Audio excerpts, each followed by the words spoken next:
Dobrodošli na podcast od Zboruvaj makedonski. Ja sam Marija i ti pomagam podobro da ga usavršiš zborovanjeto na makedonski od jazik. V prethodnite epizodi zborova za to kako slušanjeto, čitanjeto i zborovanjeto može da ti pomognat u tvojeto podobro izučuvanje na makedonski od jazik. A deneska ke zborovam za to kako basnite može da ti pomognat pri učenjeto na makedonski od jazik. Pri učenjeto i usavršovanjeto na nov jazik, bitna veština koja treba da se praktikува je čitanje. I sekako дека на почетокот тоа нема да биде совршено, но ќе биде доволно. И ќе ти кажам дека може би ти ќе се чувствуваш чудно и поинаку при читањето на басни, но после некое време и сама ќе ги уочиш разликите. Еден совет кој често го давам на моите ученици и студенти е доколку се на почетокот и се мачат со зборувањето да читаат кратки прозни дела. Тоа може да бидат басни, бајки, сказни.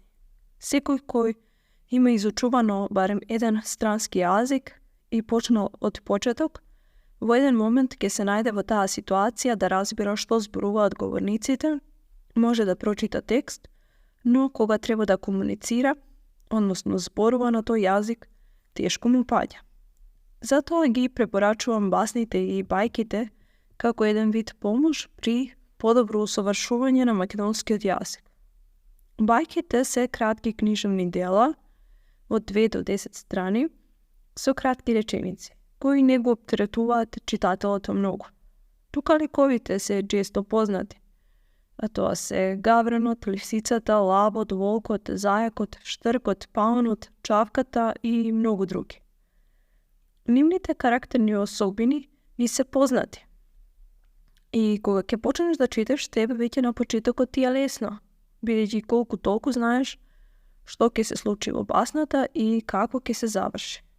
Секако дека и покрај познатата тема во басната, и тука ќе најдеш зборови кои не ти се познати.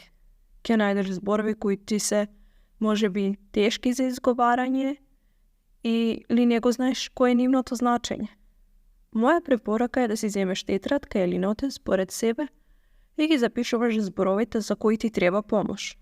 Во претходната епизода објаснив и тоа како да вежбаш изговор на зборови кои ти се тешки за изговарање. На нашите средби те подучувам како да се справиш во оваквите ситуации. Заедно вежбаме и го усовршуваме зборувањето на твојот македонски јазик. Но да се вратам на басните. Басните како кратка форма, мислам дека можат повеќе да ти помогнат при усовршување на твојот македонски отколку да избереш некоја книга со тешка тема. Ова можеш и само да го воочиш. Ако избереш некоја тема која не ти е доволно позната и има стручни зборови и изрази, можно е да изгубиш мотивација за читање и усовршување на македонскиот јазик уште на почетокот. Со басните нема да изгубиш мотивација после една недела или 2-3 дена читање, бидејќи нивното читање ќе ти одземе од 10 до 15 минути во текот на денот. А тоа многу значи ако имаш густ распоред на активности во текот на денот. Доколку пак се наоѓаш на повисоко ниво на знаење на македонскиот јазик, тогаш секако дека можеш да пробаш да читаш подолги текстови со поинаква содржина. Оно што може да ти представува замка е да избереш литература која нема да ти биде досадна, а во исто време ќе ти го држи вниманието и ќе направи напредок во твоето знаење и практикување на македонскиот јазик. Сега ќе ти кажам како басните ми имаат помогнато при изучување и усовршување на странските јазици. При учењето на францускиот јазик, граматичките правила не ми правеа проблем, ниту кратките текстови. Но оно што го забележав дека ми е тешко е токму зборувањето. Веќе тоа беше оно што ми недостасуваше при моето изучување на францускиот јазик. Домашните задачи ги работев редовно, но кога ќе се најдев во ситуација да треба да зборувам на француски јазик, ми паѓаше тешко. Тогаш си набавив кратки прозни дела на француски јазик и почнав да ги читам. No ono što mi napravi golema razlika u moj napredok za polesno zboruvanje na francuski je tokom čitanja to naglas. Kога počnem ovo da go praktikujem, mi se oslobodi i govorot i akcent, a vojedno ne se čustував demotivirano da prestanem da vježbam. Kratko, no efektivno. I сега ќе ти го кажем и моето искуство со совладување на српскиот јазик. Како некој кој живее близу границата со Србија, се смета в себе си дека го знам српскиот јазик и дека воопшто нема да ми представува проблем да го зборувам јазикот кога ќе се преселам во Србија. Но сето тоа беше голема заблуда. Кога дојдев да живеам во Србија, се трудев во секоја ситуација да зборувам со изворните говорници. Но ќе почнав да зборувам, кога ќе почнав да зборувам, се слушав себе си како звучам.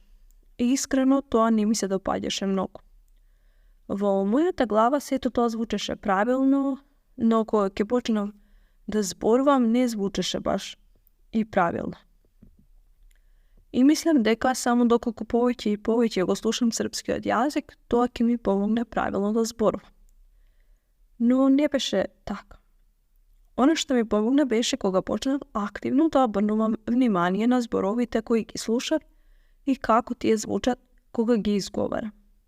И уште повеќе ми помогна кога почнав да работам со ментор и тоа посветено. Кога менторот ќе ми укажеше на грешките, тоа не го сваќав лично, туку навистина се труде таа грешка да ја запомнам и правилно да го употребам тој збор следниот пат. Исто така, во исто време, поминував покрај една книжара и видов сладки сликовници за деца. Влегов и купив неколку. Кога стигнем дома, почнав да ги читам.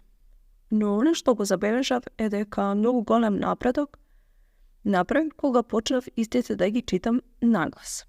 Изборувањето и акцентирањето на зборовите многу ми се подобри. Се чувствував силно и моќно. Подоцна открив дека постојат басни во серии. И така една по една почнав да ги купува. Некоја од басните беше тешка за читање, некоја лесна. И на крајот, кога ги прочитав сите 100, мојот говорен српски беше многу подобар. Но морам да признам дека и пишувањето ми се подобри истовремено.